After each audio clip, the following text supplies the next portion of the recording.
নাহমাদুহু ওয়া নুসাল্লি আলা রাসূলিহিল কারীম আম্মা বা'দ। দুনিয়ার মধ্যে জ্ঞানী গুণী শিক্ষক, ইঞ্জিনিয়ার, বিজ্ঞানী অনেক কিছুই আছে। কিন্তু প্রকৃতপক্ষে জ্ঞানী তাকেই বলা হয় যে নাকি দুনিয়ার মধ্যে সকল ধরনের হালাল কাজের সাথে সাথে আখিরাতের চিন্তা করে। আর সেই রকম ব্যক্তি আপনি যদি খুঁজেন, শতকরা ৫ জন পাওয়া মুশকিল।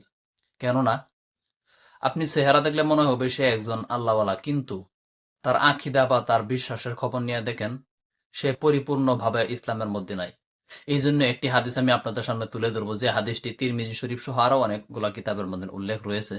যে আল্লাহ রাসূল সাল্লাল্লাহু আলাইহি ওয়াসাল্লাম বলেন, প্রকৃত মুমিন বা বুদ্ধিমান তো সেই ব্যক্তি যে নাকি নিজের নফসকে সকল ধরনের অন্যায় অবিচার কাজ থেকে হেফাজত করে, অর্থাৎ সকল ধরনের অন্যায়, গুনাহ, ব্যভিচার, হারাম, ব্যবসা বাণিজ্য থেকে নিজেকে বা নিজের নফসকে হেফাজত করে, এবং কি মৃত্যুর উপরের জিন্দিগি কিভাবে সুন্দর করা যায়, কিভাবে গড়া যায়, এবং কি মৃত্যুর উপরের জিন্দিগিতে কিভাবে শান্তিতে থাকা যায় তার জন্য ইবাদত করে, সেই ব্যক্তি হলো প্রকৃত মুমিন ও বুদ্ধিমান।